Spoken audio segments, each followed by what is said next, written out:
جانا کہ تمام ائمہ نے جہاد کرنے کی اور حکومت حق برپا کرنے کی کوشش اور تلاش جاری رکھی ہے۔ ہاں راہ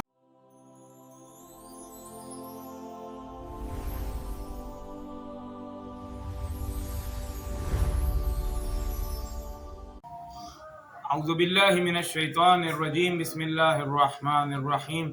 قال اللہ الحکیم فی محکم کتابہ المجید، اینما تکونوا یأتی بکم اللہ جمیعا ان اللہ علی کل شیء قدیر۔ عزیزان گرامی، جیسے کہ پچھلی نشستوں میں قیام امام حسین علیہ السلام کے متعلق چند گزارشات آپ کی پیش خدمت کی گئیں، اور یہ ہم نے جانا کہ تمام ائمہ نے جہاد کرنے کی اور حکومت حق برپا کرنے کی کوشش اور تلاش جاری رکھی ہے۔ ہاں راہ اور روش مختلف ہیں، طریقہ کار میں فرق پایا جاتا ہے، لیکن ہدف مشترک ہے۔ اسی طریقے سے آج کی نشست میں ہم جاننے کی کوشش کریں گے قیام امام زمانہ عجل اللہ تعالی فرجہ الشریف کے بارے میں، کہ یاد رہے کہ ہدف وہی مشترک ہے۔ ہدف یہی کہ اپنے بندگان خدا کو دنیا اور آخرت دونوں کی سعادت سے ہمکنار کرنا ہے، اور اس کے لیے حکومت حق کا برپا ہونا ضروری اور لازم ہے۔ تو جیسے کہ آیہ مبارکہ آپ کی پیش خدمت کی گئی، اینما تکونوا یأتی بکم اللہ جمیعا، آپ جہاں کہیں بھی ہوگے خداوند متعال اپنی مخلوق کو جمع کرنے کی صلاحیت اور قدرت اور طاقت رکھتا ہے، اور یقیناً خدا ہر چیز پر قادر ہے۔ یہ ہمارا ایمان ہے، اور مفسرین نے لکھا ہے کہ یہ آیہ مبارکہ قیامت کے متعلق ہے، کہ قیامت میں تمام مخلوقات، تمام انسانوں کو جمع کر دیا جائے گا۔ اور کچھ مفسرین لکھتے ہیں کہ یہ آیہ مبارکہ قیام امام زمانہ عجل اللہ تعالی فرجہ الشریف کے متعلق بھی ہے، کہ جب امام کے تمام اصحاب خداوند متعال ان کو امام کے گرد جمع کر دے گا، تاکہ وہ امام کی مدد اور نصرت کے لیے اٹھ کھڑے ہوں۔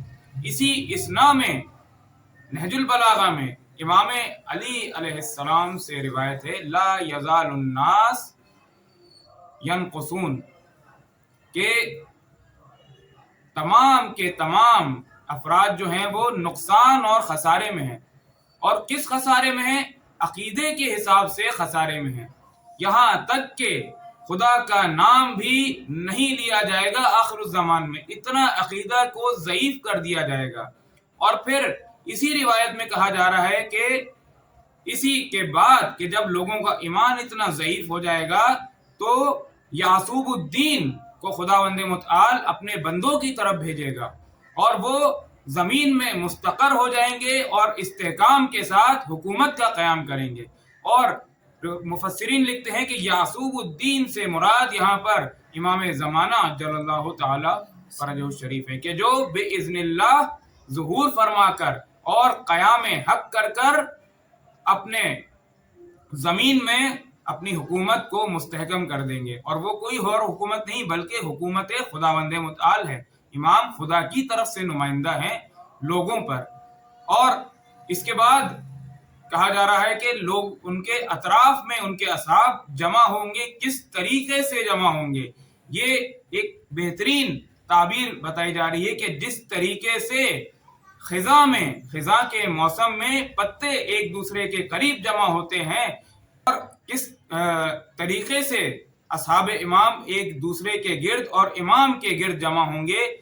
روایت بتا رہی ہے کہ جیسے موسم خزاں میں بادل ایک دوسرے کے قریب آ جاتے ہیں، اور کون سے بادل؟ وہ بادل کے جو خالی ہوتے ہیں۔ اب جو خالی بادل ہیں ان کی کوالٹی کیا ہے عزیزان؟